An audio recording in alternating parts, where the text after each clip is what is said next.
निश्चित तौर पर श्री राहुल गांधी जी के बयान का समर्थन करते हुए श्री अखिलेश यादव जी ने बड़ा ही स्पष्ट किया है कि ये वोट चोरी नहीं है, वोट डकैती है।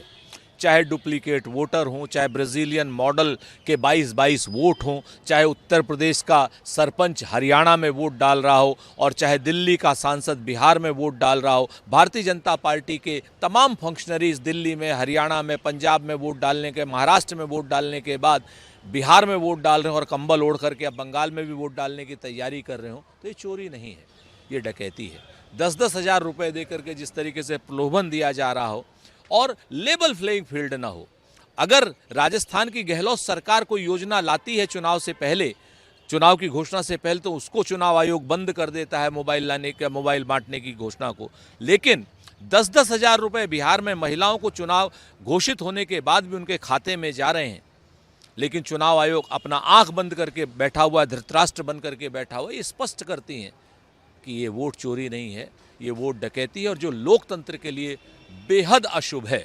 और ये बात हम जनता तक, जनमानस तक, दलितों तक, शोषितों तक, पिछड़ों तक, वंचितों तक पहुंचाएंगे और इस वोट चोरी को रोकेंगे। चुनाव आयोग और भारतीय जनता पार्टी को देश की जनता करारा सबक सिखाएगी। तौर पर कल 12 राज्यों में कांग्रेस हम प्रदर्शन करेगी और एसआईआर के खिलाफ प्रदर्शन करेगी और वोट चोरी के खिलाफ और वोट डकैती के खिलाफ प्रदर्शन करेगी। जिस तरीके से चुनाव आयोग एक तरफा, एक पक्षीय बात करता है, सत्ता के साथ अपने आप को हैंड ग्लव है और मिला हुआ है, उनके खिलाफ हम जनता के बीच में जाएंगे, जनता को जागरूक करेंगे, गांव-गांव जाएंगे, पाँव-पाँव जाएंगे, नगर-नगर जाएंगे, डगर-डगर जाएंगे, शोषितों के पास जाएंगे, वंचितों के पास जाएंगे, पीड़ितों के पास जाएंगे, गरीबों के पास जाएंगे, महिला, नौजवान, किसान, सभी लोगों के पास जाएंगे और चुनाव आयोग और भारतीय जनता पार्टी की वोट चोरी और वोट डकैती के जो आरोप हैं उनको जनता के सामने रखेंगे और जनता से हम निर्णय लेंगे। आने दीजिए फॉर्मूला, वो लोग चुनाव जीत गए हैं।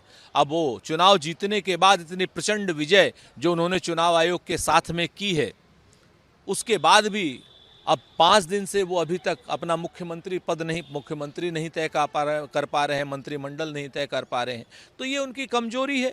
और ये स्पष्ट दिखाई दे रहा है कि उन्हें जनता का मैंडेट नहीं है, उन्हें यंत्र मंत्र तंत्र और चुनाव आयोग का मैंडेट है।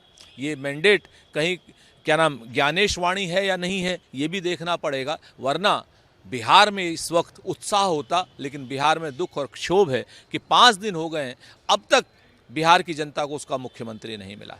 देखिए, असंतोष अपनी जगह है और आतंक अपनी जगह पर है। असंतोष को आतंक का पर्याय नहीं माना जा सकता और असंतोष अगर है तो उसके जरिए अगर कोई आतंक होगा तो वो स्वीकार्य नहीं है देश में।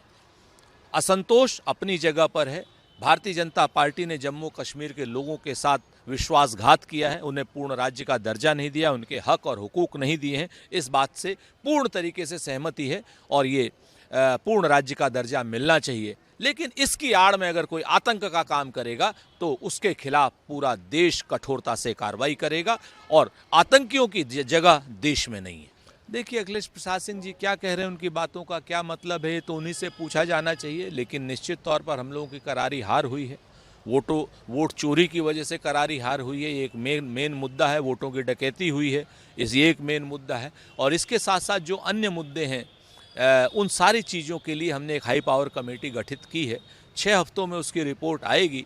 अखिलेश प्रसाद सिंह जी हमारे महत्वपूर्ण राज्यसभा सांसद हैं, महत्वपूर्ण कांग्रेस के मेंबर हैं, उनकी बातों को भी इसमें शामिल किया जाएगा और निश्चित तौर पर जो भी चीज़ें उसमें सामने आएंगी उस पर कांग्रेस अध्यक्ष निर्णायक कार्रवाई करेंगे। सुरक्षा एजेंसियों को काम करने देना चाहिए और इस पर राजनीति बिल्कुल नहीं होनी चाहिए। सुरक्षा बलों को चाहिए कि जल्द से जल्द धमाके का मोटिव, धमाके में जो बारूद प्रयोग हुआ है वो, और धमाके का जो चेन है वो सारी की सारी दुनिया के सामने, देश के सामने, अदालत के सामने हो, ताकि जितने लोग भी इस धमाके के पीछे हैं सबके खिलाफ अदालत कठोरता से कार्रवाई कर सके।